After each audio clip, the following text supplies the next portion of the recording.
and welcome to the October edition of IT Untapped. I am still Peter, co-host together with Nick. Hey Nick, welcome. Hi Peter, welcome. Yeah, we're recording quite late this month because Peter has... I almost thought I was going to do the podcast on my own this month because Peter got quite busy. What happened, Peter? Why were you so busy?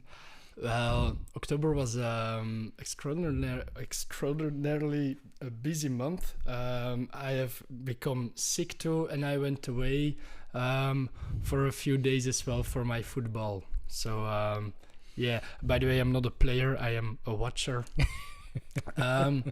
But October was and is always a cool month in the security industry because we call it the Cybersecurity Awareness Month. It's a month where we try to create awareness for the normal IT users and just, well, give them some updates on what the threat landscape is like and how they are still with us in the game to defend us against cybercrime, because after all, it's a team sport and we are not alone in this. Oh, so you would say it's like soccer? Kinda.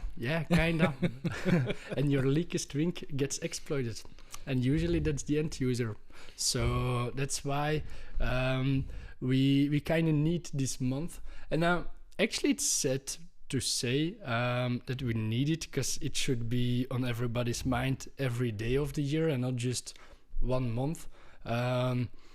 It's like Valentine's Day, you know, where this one day of the year you need to tell your partner that you love them and buy flowers and do sweet stuff. Actually, you should do that every day of the year. Same with cybersecurity. So I know your girlfriend's a listener, so this is you trying to score points now, or what is this? No, but it's actually a joke we make often in the security community, because only having 1 month of awareness for end users is a bit ridiculous. They need it every day of the year. Exactly. And we always joke then at the beginning of October that, hey, I am not yet cyber aware, but wait 30 more days and I will be.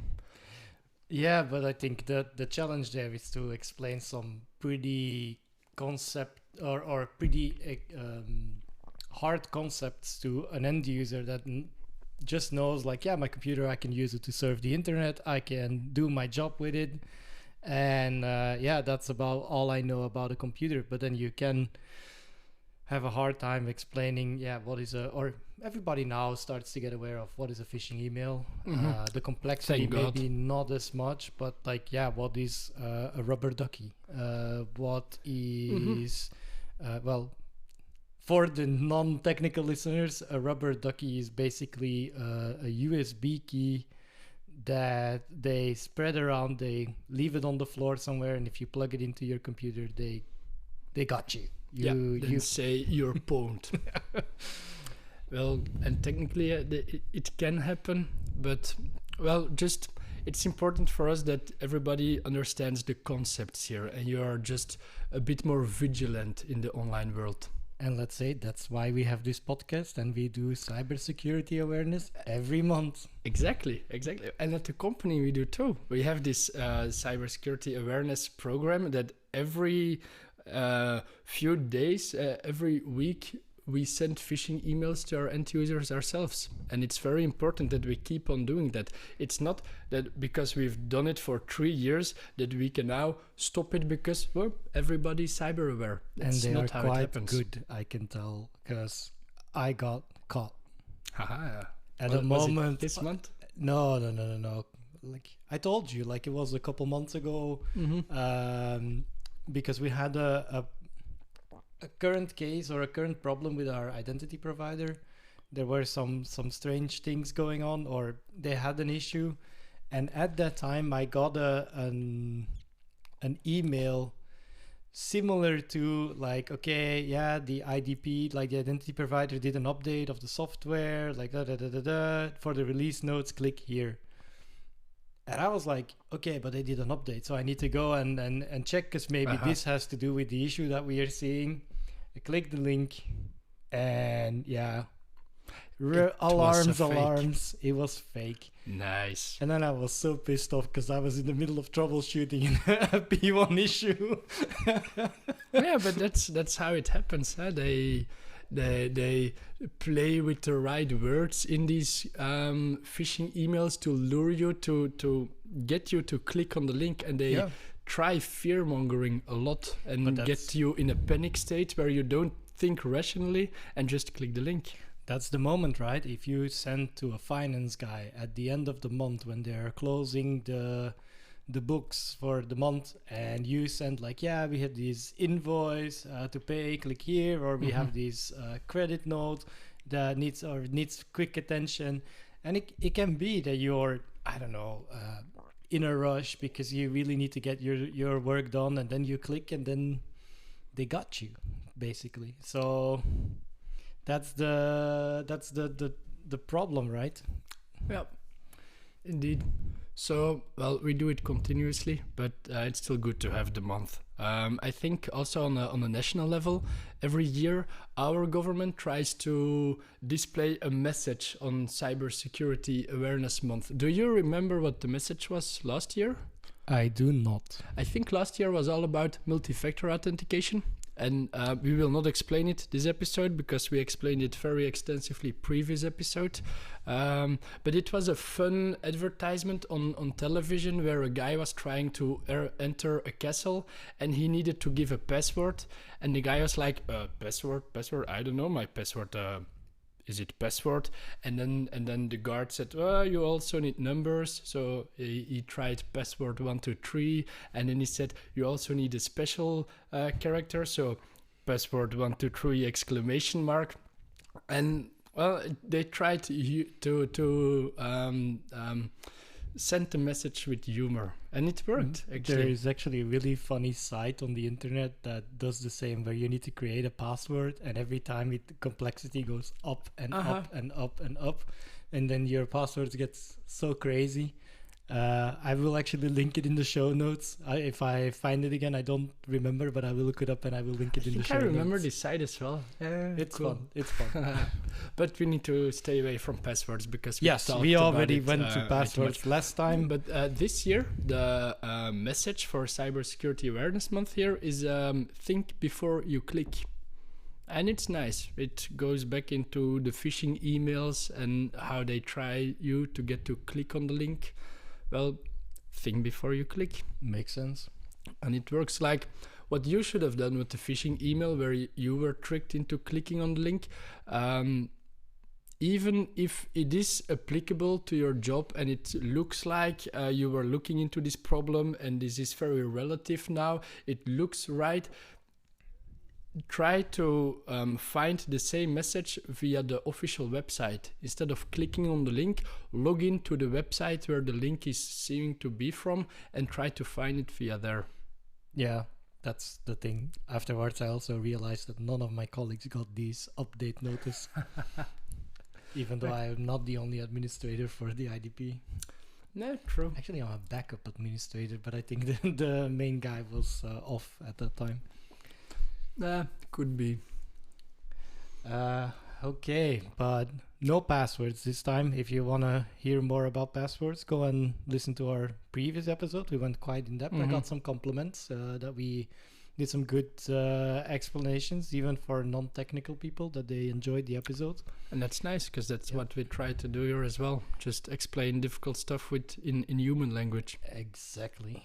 So let's say we're all cyber aware right now, and we can move on to the next topic. Who got hacked this month, Peter? Who is on the bad boy list? Actually, quite a lot. But let's start with the beginning. It was a very cool research done by Veratisium, I think it was called, right? They looked into the SS7 protocol, the signaling system 7. It is used. It's actually a set of protocols used in telephony systems to connect your devices to each other and be able to speak to each other. And they were looking into how the protocol works and how to exploit some of the weaknesses. I will not explain it in depth. There is a really good YouTube video about it. We will link it in the podcast. But they explained the history of where the whole telephone system came from, how the signaling system works from the telephones with the turning numbers going to the dial phones, going to actually the SS7 protocol and why it was put in place. But the main thing here and why it has become so vulnerable now was their message. The world has become very dense in terms of telephone systems and calls, and we need lots more carrier systems so that the whole world is connected with each other. Back in the days, you only had a few very big players, and they had a very strong authorization, authentication, and all that stuff. But with all the smaller players there, and like all the public services that allow you to send messages, like from Uber Eats to taxi services to national emergency messages being sent to all systems, we are able to send messages with different numbers that don't really belong to us because our system requires it to. And there are actually some companies who have set up a carrier system and they just sell access to it. And it costs you a few $1,000s a month, but then you can control the signaling system protocols and you can actually play with it. And by tricking and exploiting some other vulnerabilities in roaming stuff, you can pretend to be another number and you can intercept phone calls. You can request location messages to request a location for a mobile phone. It's crazy. It's cool. Okay.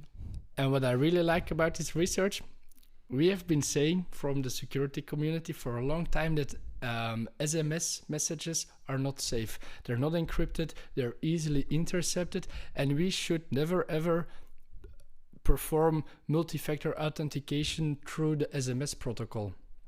It's a good fallback method. We all agree on that because it's very available, but it's not secure. So if possible, stay away from it. And until this research was dropped, I always got a reaction that you say it's not safe, that it's unencrypted, easily intercepted, but where is the proof? Talk is cheap, show me the code. That was always the answer I got from my message that SMS is not secure. And now we have the answer, and that's cool. So this is you trying to say, look world, you were wrong. Not wrong, but I was right. Clearly. Yeah, and then if we go to like what is safe, then we get back to MFA, even though we said we were not gonna touch it. Damn it, it's so difficult to not talk about passwords. It's really difficult. It's like almost like it's like a basis of security, these passwords and authentication and identity. Yeah, true. Who would have thought? For the people not knowing, this was sarcasm.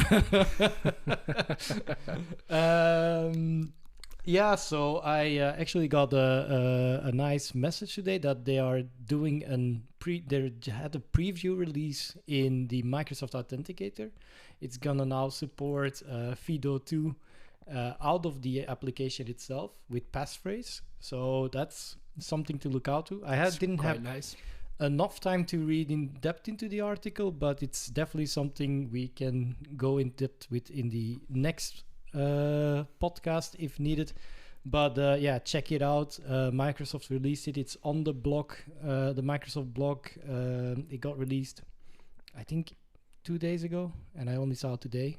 But yeah, weekend, Yeah, exactly.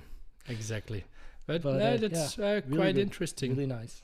And this Authenticator app, it's the Microsoft official one. It's the Microsoft Authenticator. So very important, because if you type in Authenticator in the mobile app store, you find a long list of authenticators. Yes. Because people are really creative with their namings. So the official Microsoft ones. Yes. That's a good one. Got a good update. I'll go more in depth. I didn't have enough time to read about it. Now, I actually always recommend Authy as an authenticator app because it works well for me. It does the backup of my TOTPs, the one-time passwords, and it just the design, the user interface is easy for me. Yeah. But with all these updates, I wonder maybe it's time to switch back to official ones like the Microsoft Authenticator. Well, I use the Google Authenticator for everything that is like personal, because you can link your Gmail account to it, and then it also keeps your lots of people nowadays do that. And then for everything work related, because we work in M365, I use the Microsoft one, and it does the same. So in your work profile, it will save your configuration. I remember back in the days it didn't save it. At least in Google, it didn't do that. And also the one from our IDP doesn't save it either. So that's why I always recommended Authy, because I went through the trouble once reinstalling all my multi-factor codes, and it's a pain to do that. It's a lot of support requests, and then proving that you are the guy owning the account. And and after a while you have like 20, 30, 40 websites where you have multi-factor authentication set up. If you have to reset MFA on all of those, it's not a fun exercise to go through. So that's why I went for an application that does the backup, and it does it in a secure way. And for the people that cannot see me, which is everybody, I'm doing the quotation marks. But it has this triple factor authentication. I mean, that's the worst feeling, no? That you have this website that you used, or you have a website, you are not sure, you might have used it in the past, you come back to it, and then you put in your email, and it's like, account already exists. Exactly. Shit. Okay. Now forget password. Okay, got the password. You put in the password, MFA, and then you're like, damn. Not cool. I don't have access to this phone anymore. Support request, and there you go, and then it's on the way. It goes on and on. Yeah. So it's that's not the fun feeling, but I do know, or I can say that the authenticators have been stepping up, and they have been getting these backup functionalities, and they already had the recovery codes for OTPs, but now it's also in the app, it's synced with your profile, so you can get them back. I actually don't like those recovery codes. You know why? Because you need to store them somewhere. Yeah, and you store them plain text in a TXT file on your desktop, and it's basically a backdoor into your account. I always say in the GUI that yes, I have saved them securely, and then I just throw it away. But then you have your password manager where you can put these files in. That's or actually put true. the text in. That's actually true. But then I hope that the notes field in your record is also encrypted. Because I remember back in the days when LastPass was breached, I think that field was not encrypted. I'm not sure anymore, but there are parts of it that were not really encrypted. It is always a note, so yeah, it makes sense that it might not be. Yeah, I don't have any reason to assume why it would not be. But there's still a master password in front of it. So, authenticator update, yes. But we were talking about stuff that was getting hacked. Yes, exactly. Right. So, what also got hacked? Maybe I will try to build this one a bit up because it's a cool thing. It's not cool what happened, but it's a cool service we're talking about. You know that people always say that when you post something on the internet, it is there forever and ever, and you cannot get rid of it. And then maybe in some cases you think that I posted this comment on this particular blog site, and I will just delete it, and I will ask the owners of the website to delete every trace of it, and you think that it really is deleted. Well, joke's on you. The statement is actually true. There is this kind of service. It's called the Internet Archive. The website is waybackmachine.org, I guess, and they take snapshots of the whole internet on daily, weekly, monthly basis based on changes on your web page. But you can actually go to a website, let's say the bakery around the corner, and you can type it into the Wayback Machine, and it will give you snapshots of all days of the past. How many years is it now? I think even more than 10. It's crazy. Yeah, I think so. You can see a lot on there. It's a non-profit organization. They are just doing it for, well, I think for a human. How do you say it? Well, yeah, for humanity and for everyone, just to preserve our history. And they were hacked. They were defaced. Okay, so now what is defacing? Because that might be a... Defacing is where you have the main website, what it looks like, but when you deface a website, you actually change it and you put on a message of your own. Like, for example, if you would hack facebook.com, instead of showing the login page of Facebook when people browse to it, you would show a message that this website has been hacked by, and just that for fame and for lols. Yeah, so it would be like if I would go outside here and I would take a spray can or some paint and I paint over your house wall in the front. Yeah. Then I am defacing your house. So that's kind of the same thing they do with the website. Actually, yes, and it's a quite interesting take. We don't have any physical protections from you doing that. Not cool. But yeah, that is actually it. And well, people were outrageous. Who hacks the Internet Archive? Who does that? It's a free service. Everyone benefits from it. Why would you do it? But I don't know who did it in the end, but I did notice that there was some there were some third-party JavaScript files included where they injected some script code in there to exploit an XSS vulnerability. Or they would just showcase a message on the website when you were browsing to it, and it was saying something in the lines of, they have bad security, they should up their game, and whatever. Now you're going very technical. So what is XSS? XSS is a cross-site scripting, and it means that I, as an attacker, am able to inject some JavaScript code into the website that you are browsing to. It is client-side vulnerability.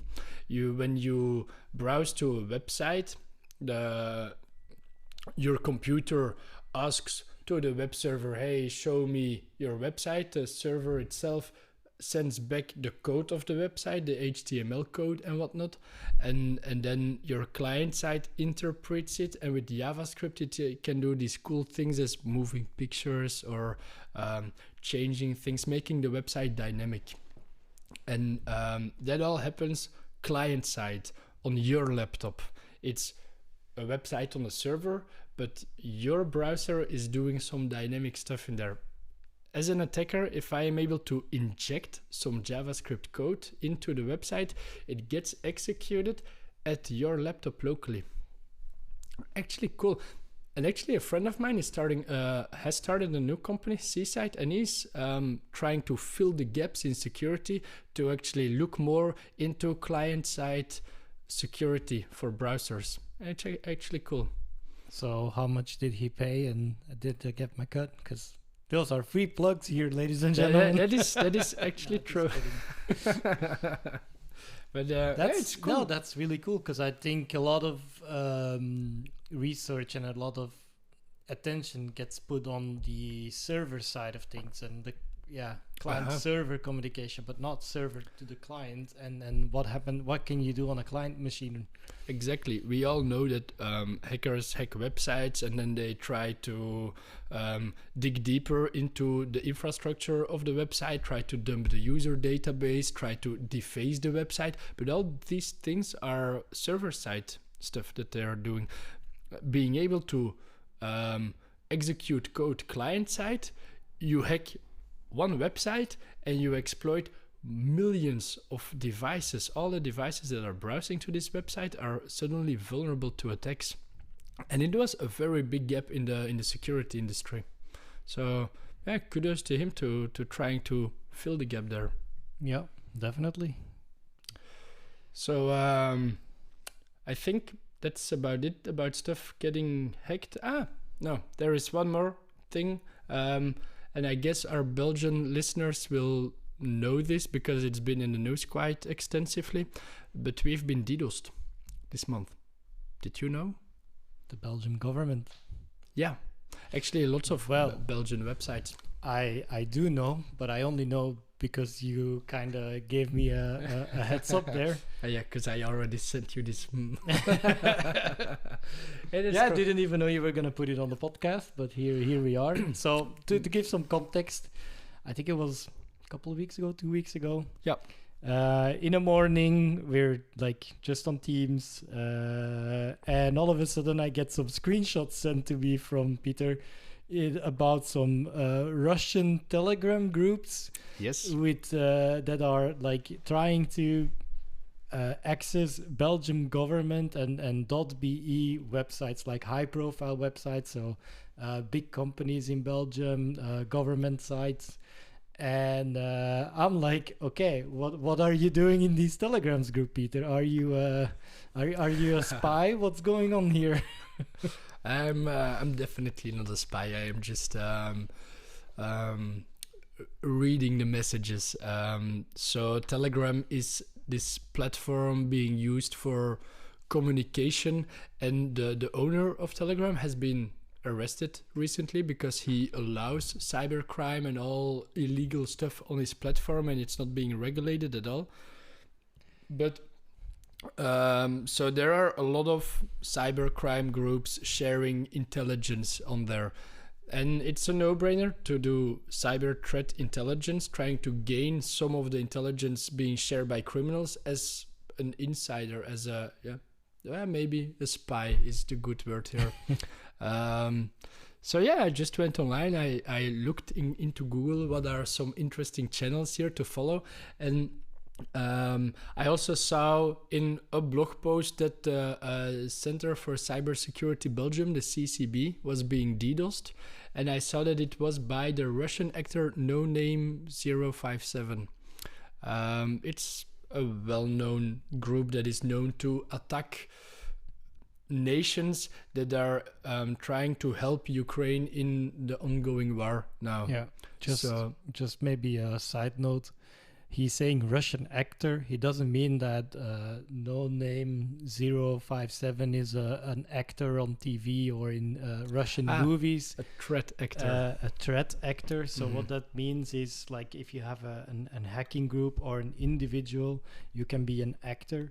You also have a differentiate between freelance or freestanding actor. The lone wolf, we call them. Well, you have groups, you have the lone wolf, but you also have state actors, and those are actually government issued groups, or how do I need to say it? Like government backed groups. Backed groups. It's really it's the better one. The government that says, hey, you guys, you can hack other governments, we will fund you, but if you find a way to exploit the nation or gain some intelligence, share it with us.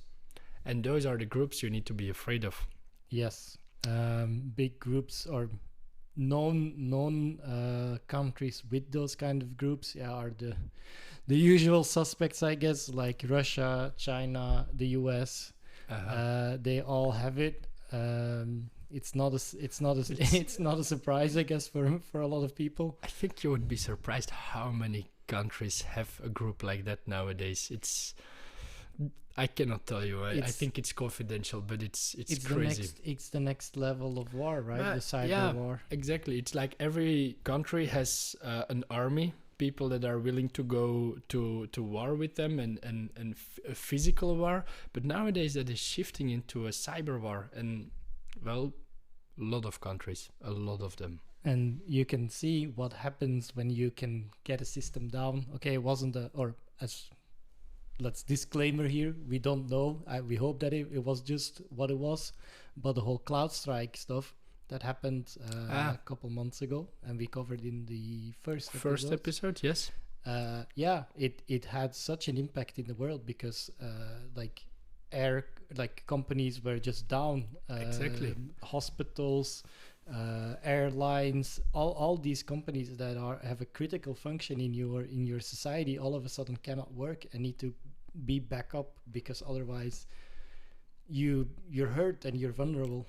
Yeah, think about the NotPetya attacks back in, was it? Damn it, this is embarrassing. 2016, I guess, and it was an attack from Russia to Ukraine, and they actually created some malware to basically kill systems where the malware was able to infest. But it got out of hand. Maersk got hit, the big logistics company who transport goods over ships and trucks and whatnot, and operations were just still there for a couple of weeks. I think that the CISO of the company had a very, very interesting talk on Black Hat in 2018, I guess. We should link it as well in the description, because it's a really interesting talk. And when we started about state actors, it got into my mind to talk about NotPetya, but I didn't want to go into it, and now you put it in there. Beautiful. But it was actually an attack on Russia to Ukraine. So again, very, very on topic. It's the current problematic, or the current stuff between Russia and Ukraine. Still in the past, it was already a thing, and they were actually trying to attack electrical plant. Yes, and the malware was written specifically for that plant. The actor or the hacker that did that thought that was the case. But the worm, which is not a regular garden worm, it's not a virus. Otherwise, I would call it a virus. It's a virus that replicates itself. So when it gets infested in a system and it is able to execute some code, it will also try to copy itself to another system automatically. So you can see it's maybe a worm is wrong, because I don't see worms like maybe a bunny, It's a bunny. It's trying to procreate. They're going at it like bunnies, and it got out of hand. It got out of the plant. It got into the wild, let's say, and then it got indeed in the American shipping company that actually, all the big stores like a Costco in America, they didn't have any product anymore because they couldn't get any goods. It impacted the world economy. And then you can see how deeply IT is invested now in the world, how deeply we are relying on it, and how much more we need law regulations like NIS2 and GDPR just to make sure that companies are doing the needed steps to be able to secure themselves from attacks like this. But you know a funny thing about NotPetya? I really hope it was NotPetya, but somewhere in 2018, 2019, we found out that some of the requirements of ransomware code to be able to run and ransom a company and the data was they would check that the Russian keyboard is not installed on the computer, just to make sure that events like NotPetya and not being able to control the worm from infecting other systems, that it would never hit a Russian company. It would check if the Russian keyboard was installed. So one of the jokes we make in the community was, let's just all install a Russian keyboard on our systems and we are safe from attacks. I was just gonna say the same. So people tip, install a Russian keyboard in your Windows. You will not get hit. Awesome. Okay. So that was the Internet Archive. This kind of derailed a bit, but cool. No, it was actually the Belgian DDoS attacks. Damn it, we're already there. Sorry, listeners. But indeed. It's okay. We can derail a little bit. By the way, they attacked Belgian companies for 5 or 6 days. It was Mhm. during the elections here in Belgium, and they Yeah. tried to attack local towns and the town websites, which was actually, that was not impactful at all. Sorry, Russian fans, if you're listening. But they also did attack ports, like I think the port of Antwerp, and their operations were pretty much impacted. And then it's crazy to see how much a stupid, and I'm doing the quotation marks again, a stupid DDoS attack can do this much damage. Yeah. Just DDoS attack. I think we already explained it in a past Distributed episode. denial of service. You generate so much traffic that the service is not able to handle legitimate traffic. Yeah. So basically, you can see it as a 4-lane highway, and you are gonna put as much traffic as you can on those lanes, so the actual Exactly. cars that need to pass and are important cannot pass anymore.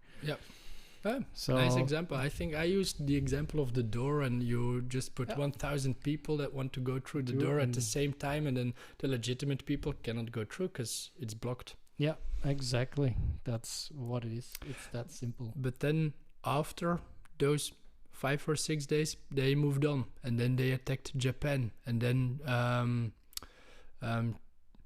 Czechia. I don't know how to say this country in English. Damn. Czech Republic. Czech Republic. Voilà. Thank you. And I think now today they're at Great Britain to attack. Okay, so they are moving countries. They are moving constantly, and they're always following like which country is supporting Ukraine now. And I did some research on it, and apparently we sent some military stuff to Ukraine, and Russia did not like it. Makes sense. So it is state, or Pretty much, yeah. I think we can assume that it's a state.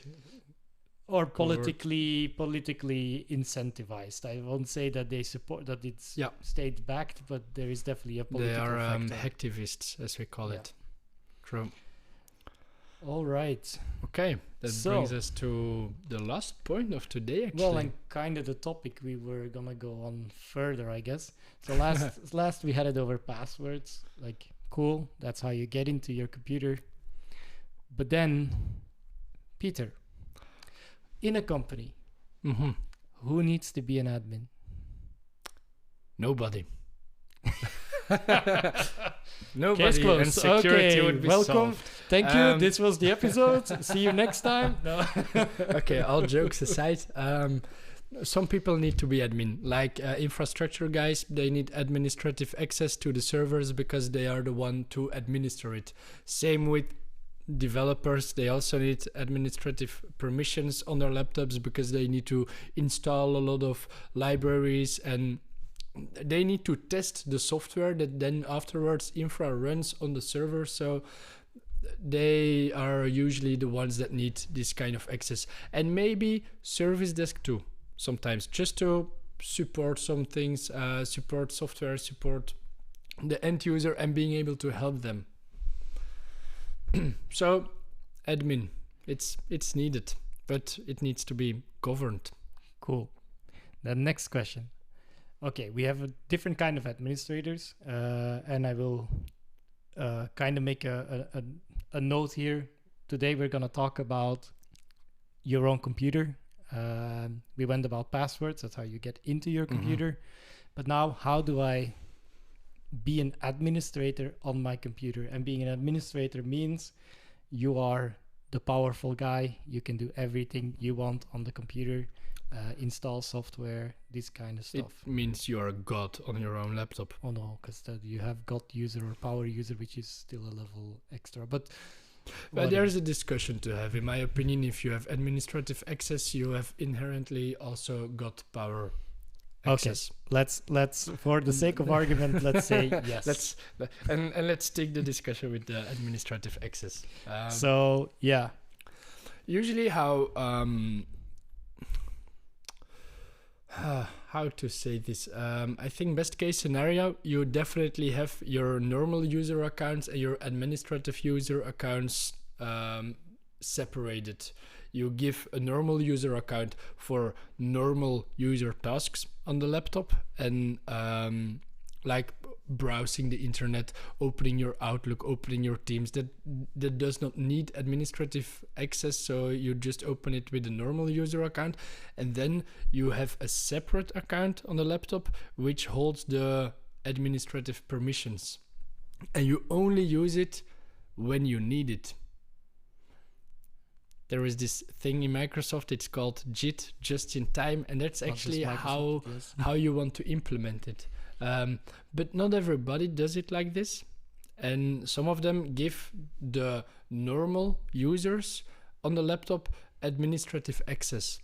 And Microsoft already thought about some protection mechanisms against it, and they implemented this kind of split token thingy, where your normal account has administrative permissions, but it doesn't always have it. They have a split token which represents the permissions you have on the system, and whenever you need the elevated access, you can just ask it by right click, run as administrator, and then the administrator token would come in play, and it would give you the permissions you need.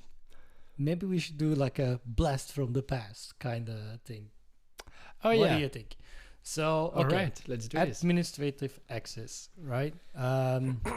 Well, we are not the oldest guys, so oldest guys, that sounds very weird.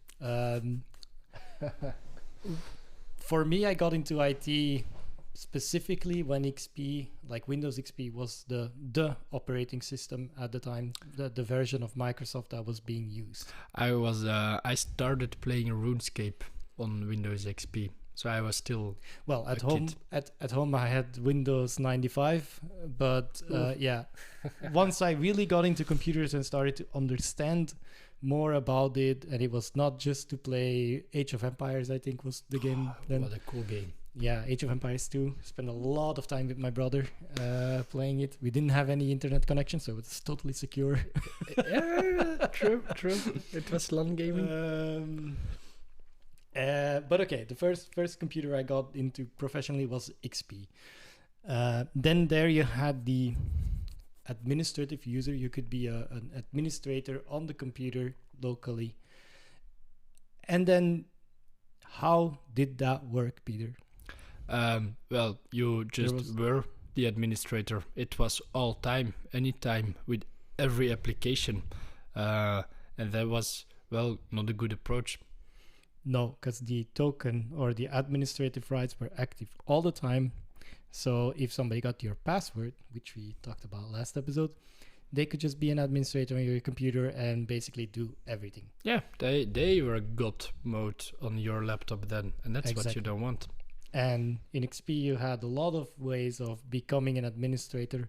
One of the cool tricks was in XP you had the support tools at login, and you could actually make it so that a command prompt would pop up. You would replace that with the command prompt and then you could create a new user and add it to the local administrator group. Wasn't it like the trick where you press shift 5 times? Yeah, this that one certain program would there was a pop-up that would come up that, hey, if you press this button 5 times, there is a shortcut. Do you want it to be executed? But if you replaced the executable behind it with CMD, it would pop the CMD. Awesome. Okay. So my parents, if you're listening, stop listening now. When I used to be in school and we had exams, my parents would block the computer access because we were not allowed to. We needed to study, and then I actually used the boot disk, which is basically the CD that you use to install Windows on a computer. You can actually use it as a recovery CD, so then you get a command prompt. And then I actually used that trick to make myself a hidden administrative account. Sweet. So I could actually still play, even though I didn't have any passwords or any admin on the computer. Okay. Nice So one. that being said, they can they continue listening now. You can listen again. Yes. Yeah, so XP was not at all a safe way to do this administrative access. And Microsoft answered on it with Exactly. Windows 7 it was? Yes, there is this nice feature called UAC or User Account Control. exactly. Nice. This was not studied in. No, not at all. And the USA is basically when you nowadays, when you right click on a program and you say run as administrator, it's the pop-up that comes up. Hey, this application wants you to become administrator. Do you really want it? You press yes, and the split token comes in play, and you have administrative access on the application. And if you just run. don't have that group, because actually being an administrator is just being a member of a group. Mm-hmm. If you don't have that, you need to put in an account that has that access or that group access. Which is the better way to do it, because then the split token is actually not a split token, and you put in a separate account, a separate password, and it's in a separate context that your elevated application is running. But Windows just changed the game in Windows 11. Well, yes, it's in preview. So if you are on a preview branch of Windows 11, you might already heard and you might already have the update. Mm-hmm. If you are interested, Ignite is coming up this November. Really get involved, get involved online, because the tickets for Chicago are sold out. And they Typically. are going to talk about the new way they do administrative accounts in Windows 11. So what is the new way of doing those accounts? You will actually not have that split token anymore. There will be a hidden administrative account that is a managed account. It's kind of, now we're going technical again. It's the same as a managed service account. We were going to look up from which Windows Active Directory version we did not do it. It was implemented, but we were doubting between 2012 R2 and 2016, the domain level. The but GMSA. yes, it's a GMSA account, so managed service accounts. Those are actually accounts, and they have a rolling pass key. So the password gets refreshed or reset as many times or when it gets used. Every time it gets used, Yes. then the password shifts to the next key, and it's a very, very long string. Imagine an infinite number of characters, which represents, well, not words, it's just a blob of characters. We call it a string, and every time you use the password, it shifts to the next bunch of strings. And that becomes the new password. So they're going to do the same. It's going to be a hidden account on your computer. It's going to have that principle. So you cannot actually log in or authenticate or get the password. You already had something like that. Like you have LAPS, which is local admin password service. Solution. But Solution. Yeah. Yeah. Damn it. Close enough. So it's also the same. Like it's a way to get a local admin on your computer with a rolling password. Mm-hmm. But there is still an admin account that is existing on your computer that you can log into that can be abused. So now Microsoft is actually going to make this account hidden. You're not able to authenticate with it. You cannot log in with the account. It is on your laptop. Which is awesome. And when you ask to run something as an administrator, it's actually gonna broker that account to do the elevation. So it is just in time. So you will only have the rights as long as you have that elevated program running. Mm-hmm. Once you shut it down, it will not use those rights anymore, and it will be gone. Yep. And where in the past with the split token you would still be operating from your own account, now you're actually not operating from your own account anymore. It is that that other hidden account that gets leveraged to give you the elevated token. And that's an important aspect here because your elevation runs in a different user context. So let's say you went to some shady websites and there is some malware on your system, but it's dormant and it's waiting for this administrative token to be used, able to capture it and then reuse it for its own elevation. The malware, it is not able to do that anymore in the same way. You cannot just intercept it because it is being used in a different context. And even if you manage to steal it, you cannot replay the token because it has already shifted to the new password, the new few characters in the very long string of characters. Yes. And that's very cool. It's gonna be a game changer. And I like to revisit now the cookie protection within browsers. We've been up-leveling the game in browser, cookie, and token protection.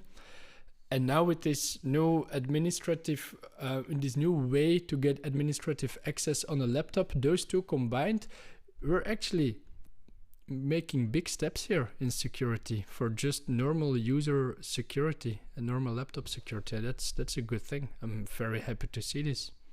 So token replay. Have we already explained it? Do you want to explain it?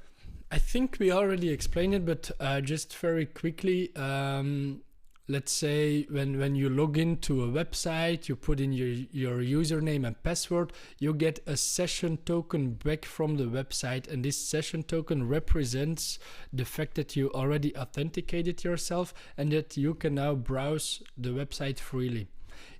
As an attacker, I can try to steal your session token and browse the website freely as you.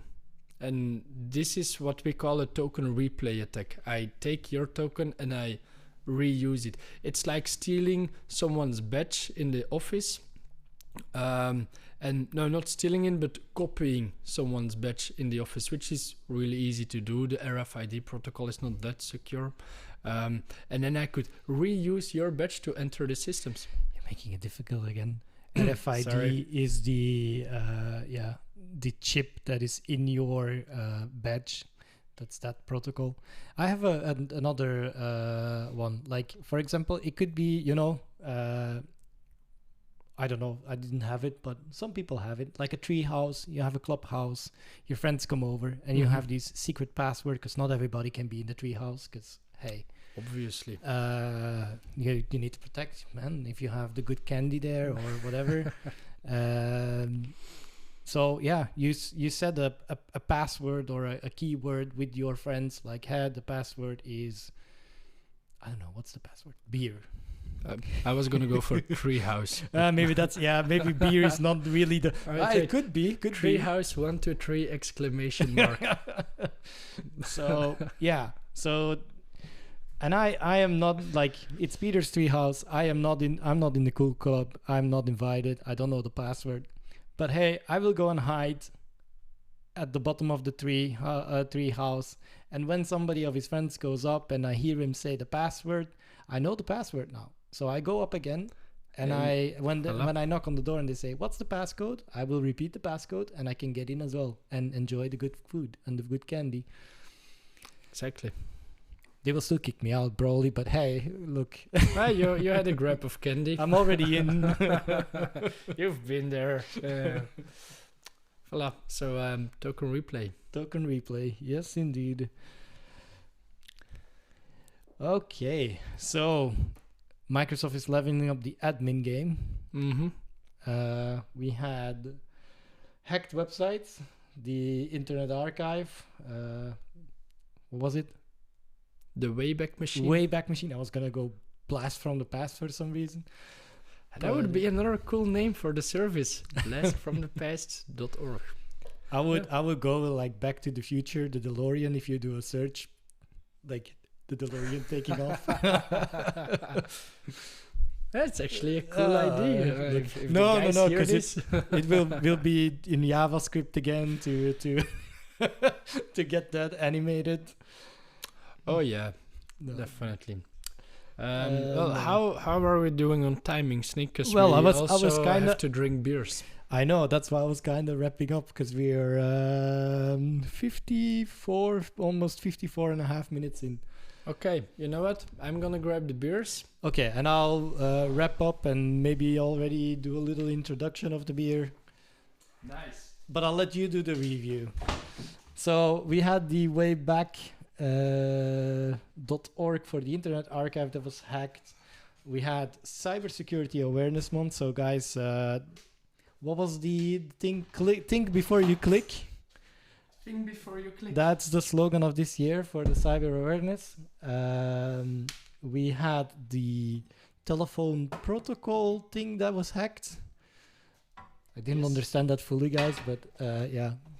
Peter will definitely have the link in the show notes for people that want to listen to that Yeah, and one. I would get it if not everybody understood everything, but it's a very cool video and it's very well explained for normal people. It's not very technical, it is in human language and it's gonna blow your mind.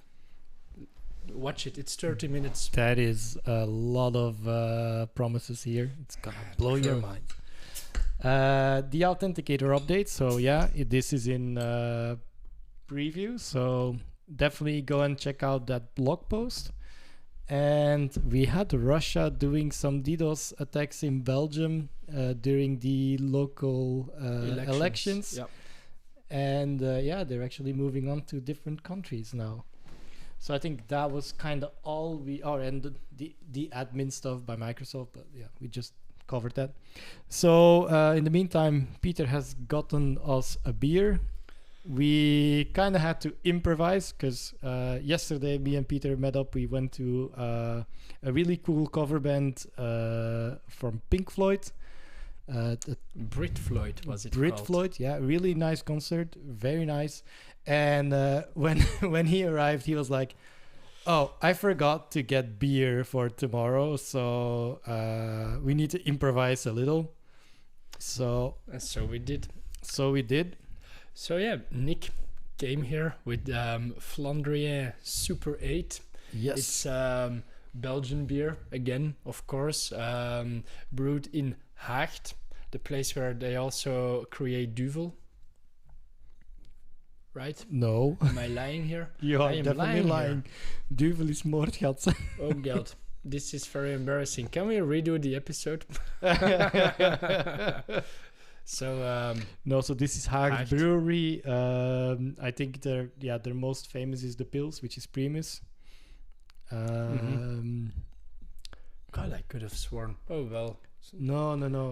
As you see, I'm more of a beer drinker, and not my beer knowledge is not that extensive. I just like beers. I am kind of blanking on the city where Duvel is being made. You know what? Let's stick with being a smart ass on stuff we really know. Huh? Yes, let's just stuck with the stay with the beer where we are at now.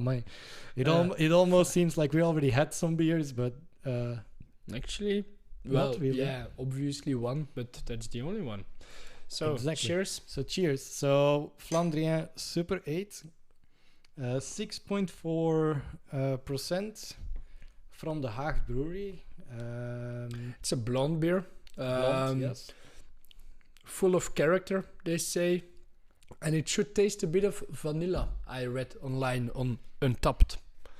As you all know by now, the social media for beer lovers. So they say some cilantro. So for 14% of the population, this will taste like soap. Yeah. That's a dangerous thing to put into. And then some notes of oak and vanilla, as you said. Easy to drink. I must say now that you know that it's vanilla in there, you can kind of taste it. But like without knowing it, I would never have guessed it. But like now you know where to look for, what kind of flavors, and then the vanilla kind of sticks out. It's actually better than the first time I had this beer.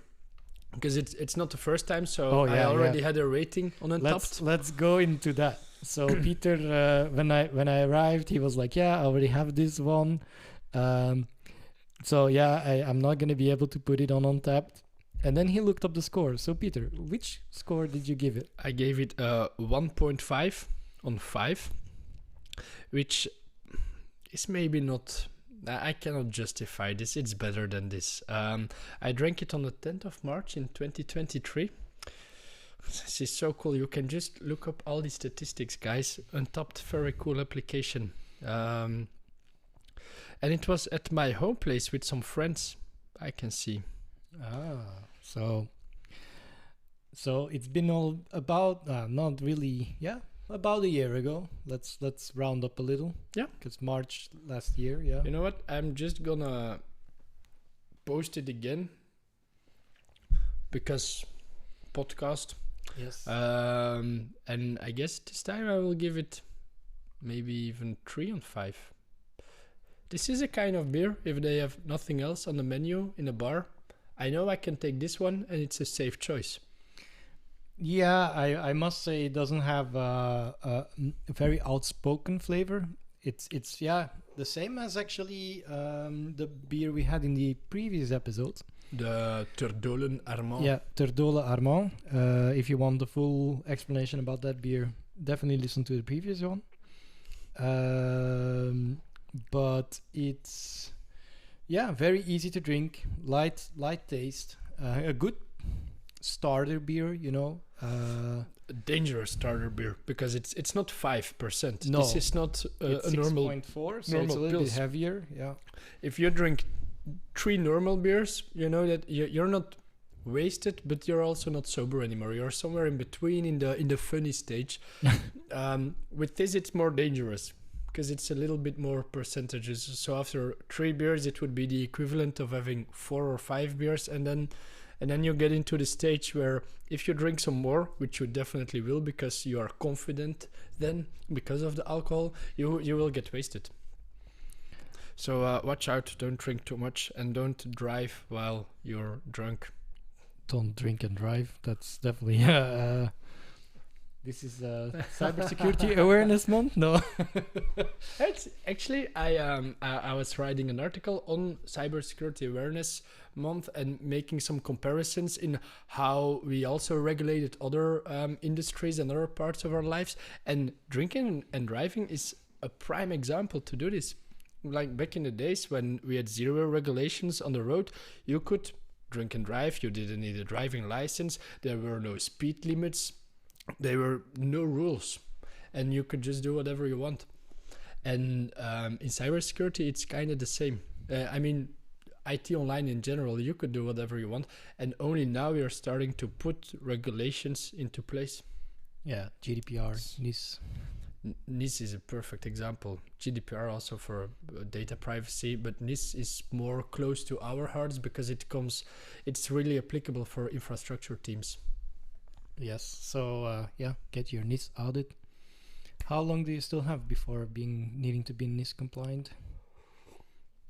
This is you of should course ask my boss.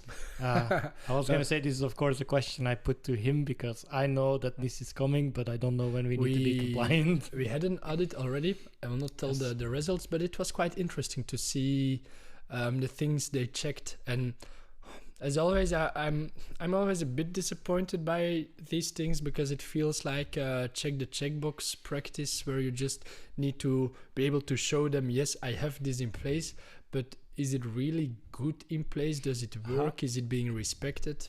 How much? Yeah, I think more of those things are policy based and more procedure based than essentially technically sound solutions. Yeah, technically they don't go super deep.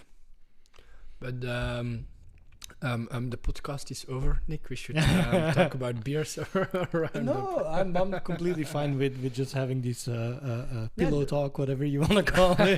This is pillow talk to you. Awesome. But this is actually one of the reasons why we started this podcast. That's the talk after the real thing is over, no? Pillow talk?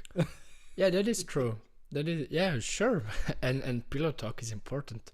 But I mean, we can have these conversations really easily, and it goes fluently. And that's nice.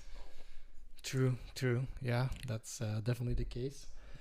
Maybe, just maybe, on that note, we should round it up. Okay, I guess we will. So yeah, this was the Third episode. third episode, October episode. It will be when you hear it, it will probably already be the 1st of November. But this was the episode for this month, and we will see you next month. Yes. Thank you for listening.